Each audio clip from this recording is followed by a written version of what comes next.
Oke, selamat malam Bapak Lubis, selaku dosen mata kuliah Desain Pengalaman Pengguna. Kami kelompok 3 yang beranggotakan saya Putu Adimerta Krisna Darsana. Saya Gede Sudanta Detangkuru. Saya Aliviani Syahruni Kotronisa. Dan saya Vina Dwiena Putri. Oke, sebelum menjelaskan tentang aplikasi yang kami buat, di sini latar belakang kenapa kami membuat aplikasi ini adalah banyaknya orang yang harus mengantri di saat ingin berobat atau kontrol kesehatan di rumah sakit. Nah, di sini orang mengantri ini sebenarnya mereka tuh punya waktu luang yang mereka habiskan untuk mengantri. Jadi itu membuat mereka tidak bekerja secara efektif. Nah, lalu adanya sedikitnya waktu untuk datang ke rumah sakit. Jadi orang-orang ini semakin lama semakin tidak ada waktu untuk datang ke rumah sakit, mau untuk berobat ataupun untuk konsultasi. Nah, segmen pasar kami itu ya di dokter dan pasiennya. Lalu dari latar belakang itu terciptalah aplikasi Halo RS ini, di mana aplikasi Halo RS ini nanti berguna untuk mengadakan antrian online agar pasien-pasien yang ingin kontrol atau berobat bisa mengantri di rumah atau di tempat kerja dan datang ke rumah sakit di saat antriannya sudah mau memasuki nomor yang sudah didaftarkan. Lalu ada konsultasi dokter. Nah, konsultasi dokter ini digunakan untuk orang-orang yang tidak punya waktu untuk ke rumah sakit untuk berobat, tetapi ingin menanyakan kondisi kesehatannya. Lalu yang terakhir ada apotek online, di mana orang-orang yang tidak punya waktu juga untuk datang ke rumah sakit atau apotek untuk membeli obat yang mereka perlukan, ataupun dalam keadaan darurat yang mereka tidak bisa untuk datang ke apotek. Nah, jadi apotek online inilah yang kami sediakan untuk membantu orang pasien-pasien yang tidak bisa membeli obat di saat kondisinya sedang tidak memungkinkan. Oke, next. Oke, di sini dalam perancangan aplikasi ini kami memakai design thinking. Nah, design thinking itu adalah proses yang non-linear dan berulang, yang berusaha untuk memahami pengguna, menantang asumsi, dan mendefinisikan kembali masalah dan menciptakan solusi inovatif. Di sini ada 5 fase, yaitu ada fase empathize, ada masuk ke fase define, lalu ada ideate, lalu selanjutnya masuk ke prototype, dan terakhir ada fase testing. Oke, empathize, nah ini adalah salah satu konsep empathize yang kami pakai. Di sini hasil dari empathize ini kami tuangkan di empathy card. Ada contoh lagi, ada contoh lagi.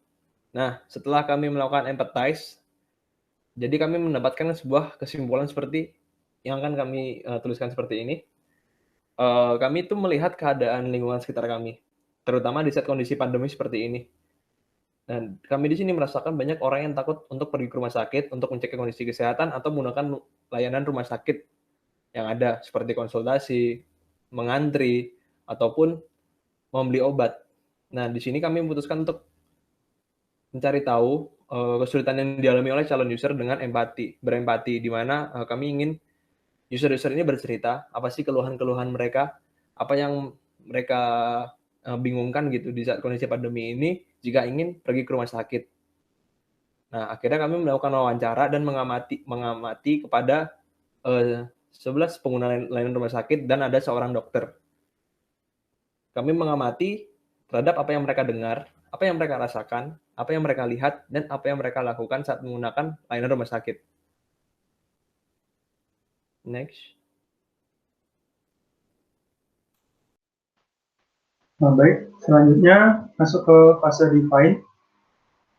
Fase define ini dilakukan untuk menganalisis dan sintesis data yang ada pada tahap atau fase empathize. Dari sekian banyak tanggapan calon user mengenai layanan rumah sakit, kami petakan ke dalam stakeholder matrix. Nah, di sini dipetakan berdasarkan interest dan power yang mereka miliki.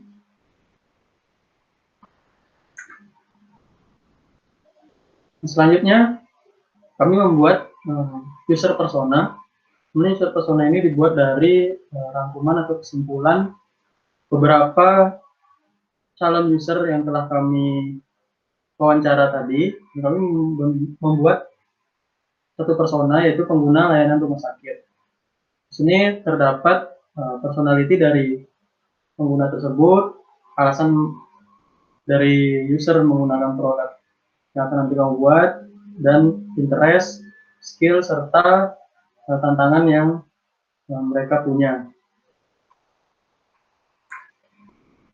Kemudian dari semua itu kami membuat problem statement yang didapat dari identifikasi hasil wawancara, dan kami mendesain problem statement ini. Terdapat problem, vision, goals, dan fitur-fiturnya. Nah, di sini kami tahu apa yang akan kami lakukan dan apa yang tidak akan kami lakukan. Dengan ada problem statement ini juga, kami bisa menganalisis masalah yang terlihat oleh user serta penyelesaiannya nanti.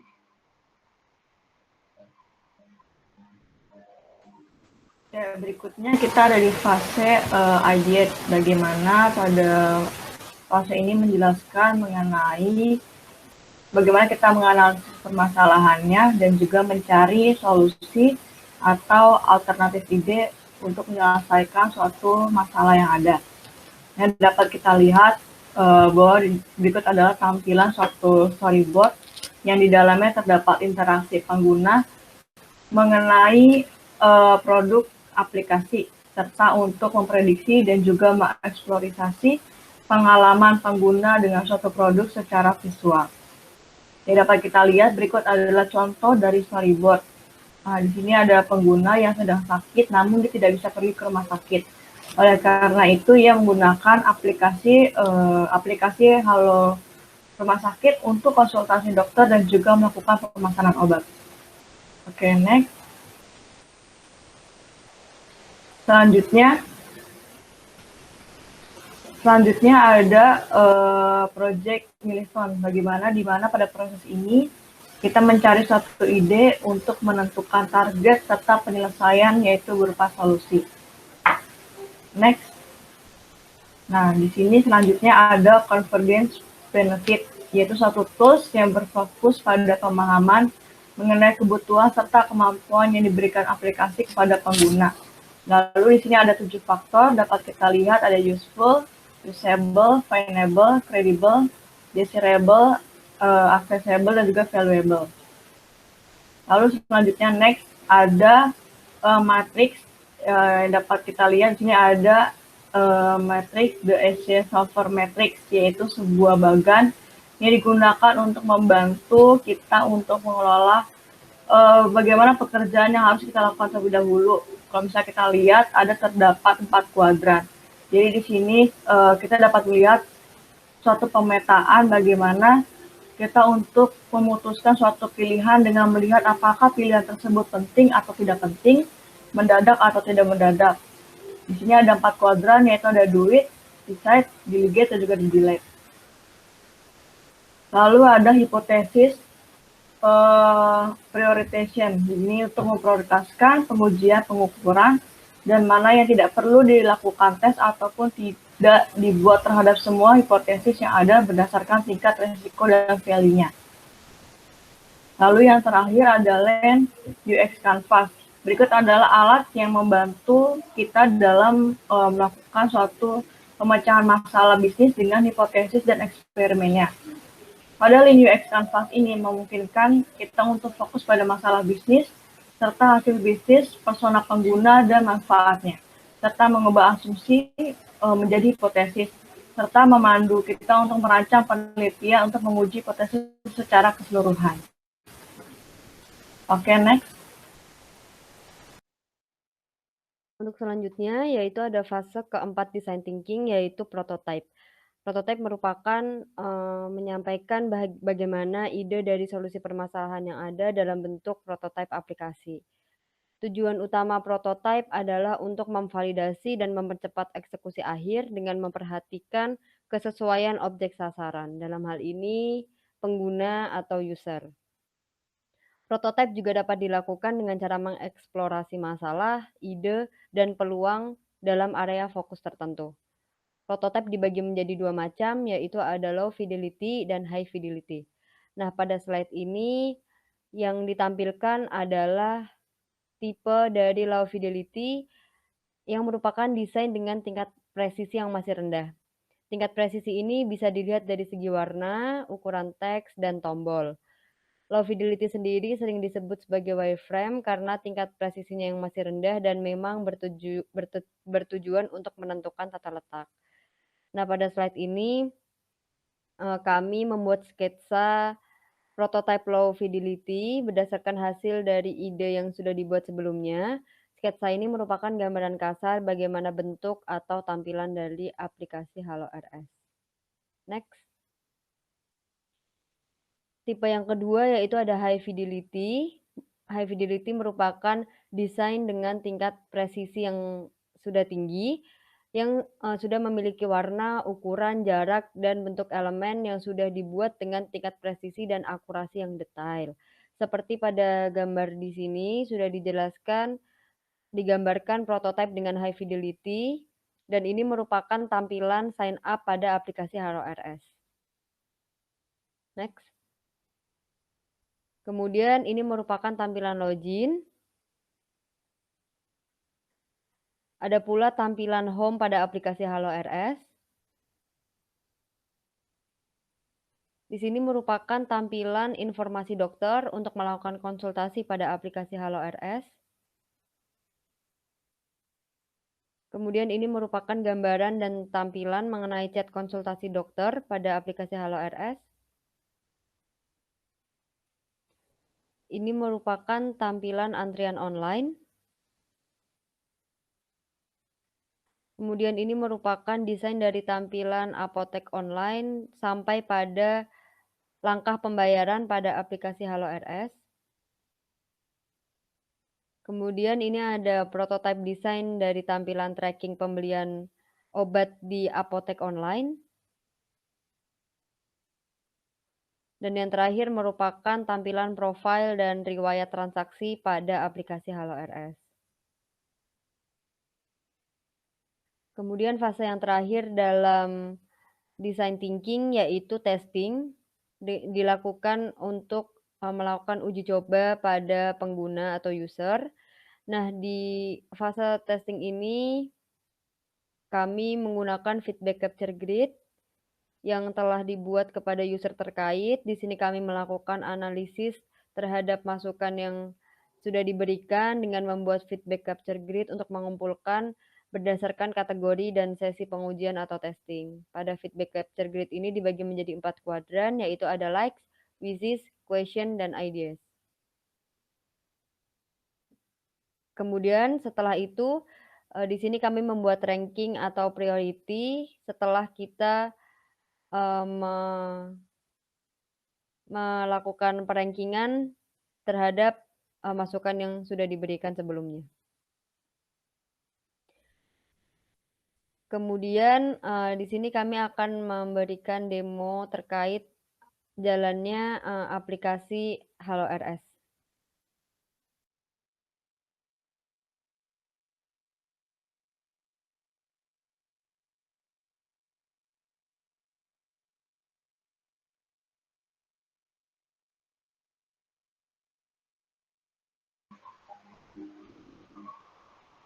Baik. Saat ini saya akan melakukan demo terhadap prototipe aplikasi HaloRS. Yang pertama di layar adalah tampilan registrasi dari HaloRS. Langsung saja kita masuk dengan nomor ponsel. Jadi ada dua pilihan di sini untuk registrasinya, yaitu masuk dengan nomor ponsel atau dengan akun Google. Ini kita coba dengan nomor ponsel. Kemudian masukkan nomor ponsel, kemudian menunggu verifikasi dari HP Kemudian jika sudah akan muncul notifikasinya dan klik selanjutnya, kemudian masukkan nama seperti ini, kemudian klik selanjutnya, kemudian masukkan kota domisili. Dia bisa memilih, ini saya pilih Bandung. Dan klik selanjutnya, kemudian di sini namanya Vina, jadi saya pilih perempuan. Nah, sebelum untuk menyelesaikan registrasi kita harus melengkapi dokumen. Nah, karena di rumah sakit itu memerlukan dokumen-dokumen yang valid untuk melakukan setiap layanannya. Kita masukkan KTP, misalkan dia sudah masuk dan selanjutnya. Di sini muncul tampilan jaminan data perlindungan data dari rumah sakit atau aplikasi HWRS, kemudian klik selesai. Kemudian dihadapkan dengan tampilan pertama tadi, kita masuk lagi. Di sini adalah tampilan login. Jadi masukkan nomor telepon yang sudah didaftarkan atau registrasi tadi, kemudian verifikasi. Kemudian masuk, menunggu loading. Nah, ini merupakan halaman utama, halaman awal dari aplikasi HWRS. Terdapat nama tadi, nama kita yang sudah diregistrasi, dan 3 fitur utama yaitu antrian online, konsultasi dokter, dan praktek online, termasuk informasi-informasi lainnya. Di bawah sini ada terdapat profil, beranda, dan transaksi. Oke, kita coba untuk melakukan konsultasi.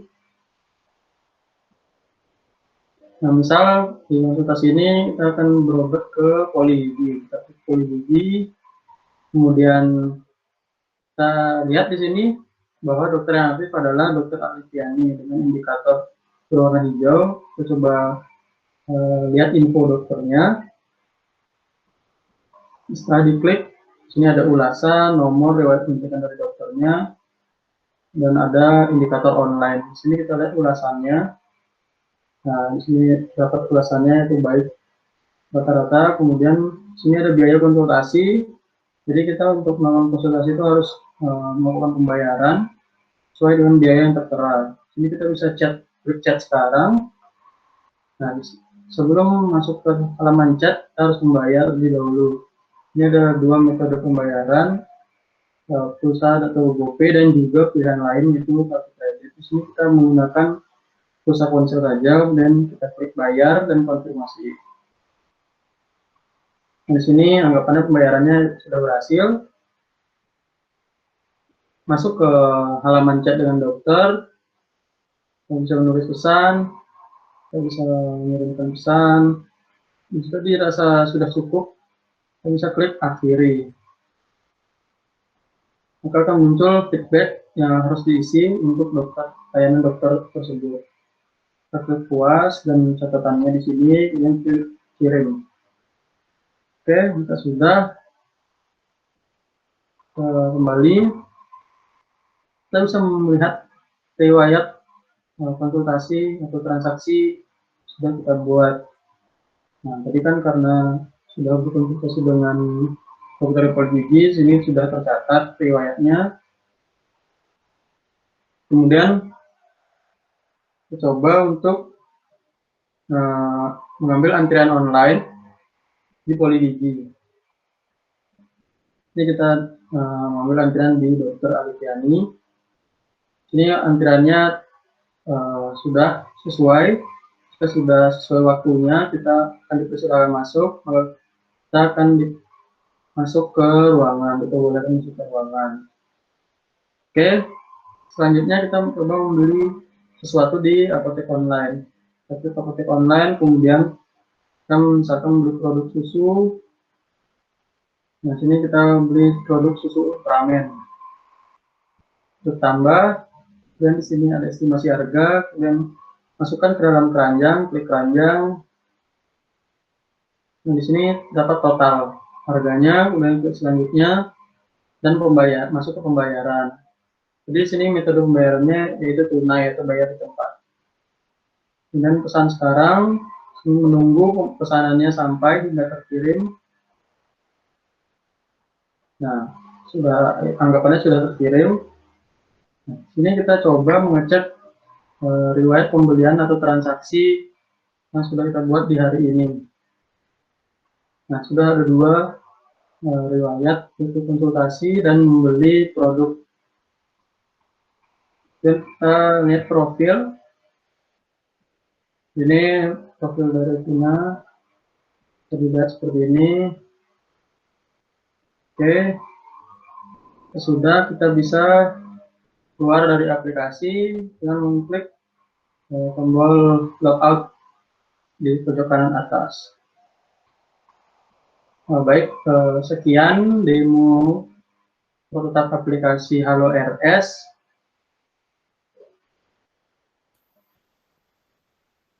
Saya kembalikan. Baik, jadi sekian presentasi dari kelompok 3. Jika ada kurang lebihnya mohon dimaafkan, Pak. Saya ucapkan terima kasih. Selamat malam.